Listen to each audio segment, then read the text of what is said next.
Forever Young, Eternity One, New to This World by Kim Houtzager. Falling, catching, take me in your arms. Swirling, dancing, show me where the high ones are. Promise me that you will never let go. And promise me that you will honestly show the true meaning of my life. Chapter 1, New to This World.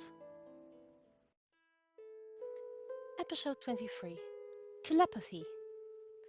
Ao looked down from the rock he was sitting on. Below him he saw his sister scraping a fresh skin. He tried to think about what had happened 2 days ago. Okay, he met everyone and he was allowed to stay. But why did they all hate him? Why would anyone hate him? He didn't expect that his sister would act so childish again. So, he tried talking to her, like he had done so often for the past few days. Mayonaka said you practice witchcraft nowadays. Sushi didn't reply. I didn't expect you would ever give up looking for your own powers. Silence won again. Jeez, why won't you talk to me? Sushi stood up and walked away. From a makeshift pot she took a skin she was painting teal. Sushi looked at it and then put it back again. When she turned around, Ao blocked her path. Get out of my way, she hissed. Sushi didn't even wait for an answer when she pushed him aside. Ao saw her sitting down again, continued the scraping of the skin. Look, I'm sorry for what I said, he apologized. Whatever, Sushi replied. Ao sighed. What do you want me to make it up to you? Leave? Ao sighed, this time less annoyed. I'm sorry, okay? He said to her, not moving his lips. I'm your older brother. I'm supposed to put you down. Sushi replied, not using her lips, but her mind. You know I'll probably never have earth magic, she mentally said. You know I'll probably never have any magic. The least you could do is stop reminding me of it. Ao sat down next to her. That's nonsense, you know that? He mentally answered. Your powers are just hidden. This telepathy proves it. Only magic users use telepathy. Speaking for the mind can be taught to any creature on Seiken. Sushi threw herself more and more into her work, hoping Ao would not see the small tear in her eye. Hang out with a magic user and you'll learn it. You didn't pick it up from us, Ao disagreed. And you weren't among magic users for a long time. You should have lost that gift if it wasn't inside you. Sushi didn't reply. Ao wanted to get closer and put her hand on her shoulder, but she pulled her shoulder away. Just leave me alone, she whispered. Ao stood up and walked away. If he had looked back, he would have seen his sister cry. Ao continued his walk in the forest. Unwillingly, he reached the camp where he saw Matsuru and Blade adding a wall to their shelter. Ao stepped closer and wanted to offer his earth magic, but the second Blade spotted Ao, Blade's hand was snapped to a sword. His sword remained where it was, yet it was trembling. Suddenly, Blade turned around and said, I'm going to cut more wood. Matsuru looked at his friend walking away. So, how's it going? Ao asked. Fine, Matsuru replied. Everybody's really grumpy today, Ao noticed. Matsuru tied the wall to the shelter. Gosh, really? He mumbled sarcastically. Blade doesn't really like me, does he? Ao asked, not noticing Matsuru's sarcasm. Yep, Matsuru replied. Why? Ask him. Ao folded his arms. And I have a feeling you don't like me either. Matsuru stopped doing his work and looked at him. Indeed. It stunned Ao for a moment, but he tried not to let it get to him. His pointy ears twitched for a second. Why? What on Seiken have I done wrong?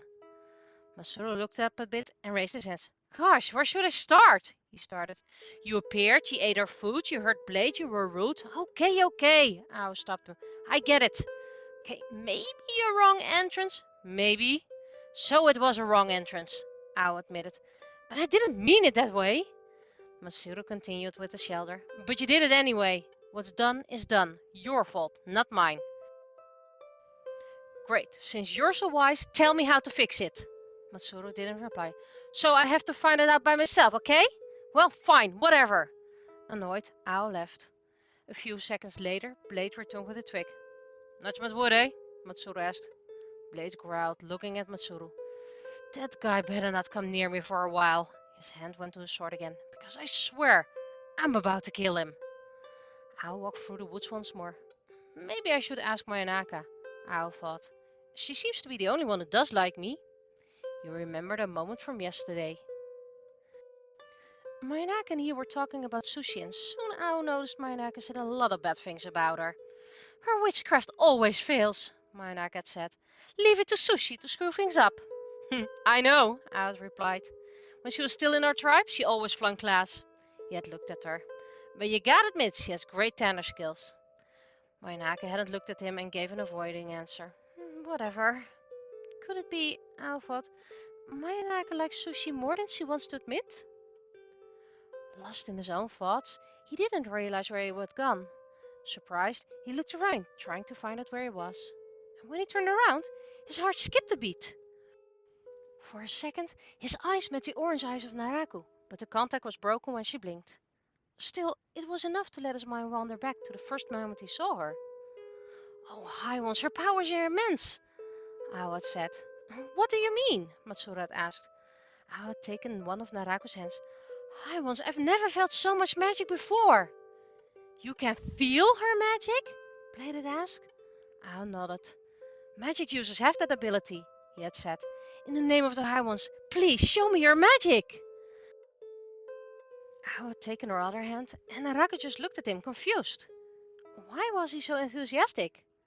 Suddenly, Blade pushed him away from her. Let her go, he had ordered. Don't ever get near her again. Ao actually had wanted to use his earth magic again, but he didn't after seeing Sushi's and Blade's faces. Then he just folded his arms and grinned. To everyone it seemed he had been silent, but not to Sushi. Wouldn't it be great if she would be Miss Sonaï? Finally someone who's worthy of me. Ao's mind wandered back to the present again, but Naraku was still looking at him. Hey, Naraku, he smiled, but Naraku didn't smile back. Oh man, you too. I'm not like Ao, Naraku declared. Sure, Ao sighed. You and the rest of the world. I not want to see Ao, Naraku also declared. Why? Ao exclaimed. When will someone finally tell me what I've done wrong? Naraku put her hands onto her hips, something she had never done before. Ao heard Sushi. What? Ao was astounded. I haven't heard her at all. Naraku placed her hand on her chest.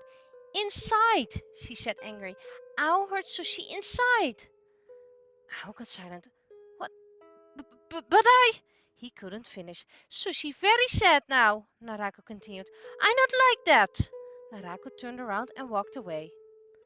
Ao couldn't think until Naraku had disappeared from sight. How? He asked himself, but then turned around. Ao ran at high speed back to the rocks. He jumped over them and landed in front of Sushi. What the hell is wrong with you? He yelled. Me? Sushi jumped up. What do you want this time? They all hate me because they think I've hurt you on the inside, Ao snapped. What kind of crap is that? Sure, they all love you for your charismatic personality, but refuse to admit that. There you go again, Ao replied. Always putting the blame on me. Because it is your fault. Sushi's telepathic response surprised him. Everybody hates you, and it's not because of what I've been telling them. Hell, I haven't talked about you at all. I did not hurt you, Ao declared. I'm your brother. Don't talk about hurt, Sushi said.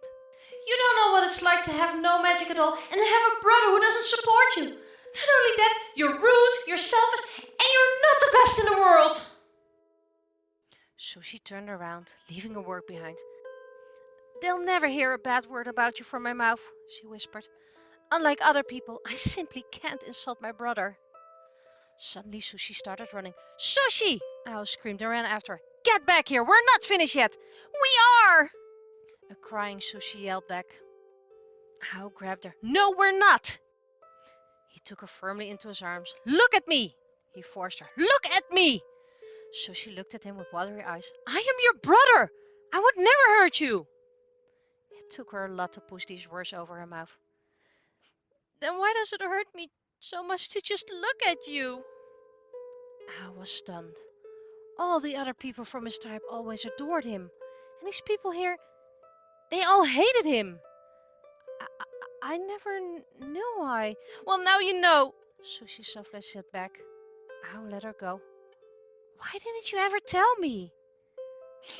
Everyone adored you. Sushi wiped her eyes. I would only look like the jealous little sister. Sushi, Ao looked at her. You are my sister. I love you no matter what.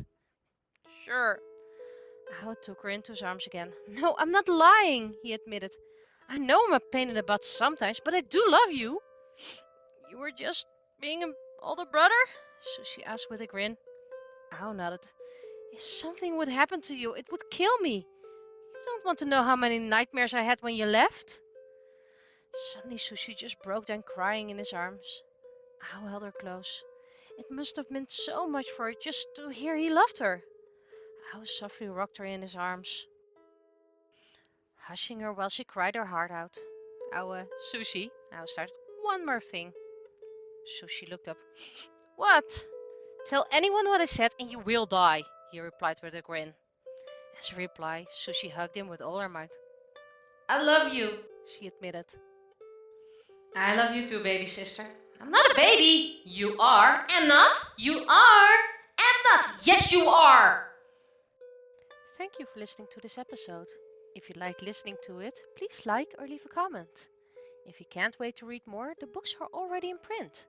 You can find the links in the description box below. And now for the obligated copyright mention. Enjoy some old and new art. The data in this audiobook, such as text, pictures, graphics, graphic material, trade names, logos, brands, are owned or licensed by Kim Houtsager and protected by copyright, trademark law, or any other intellectual property rights.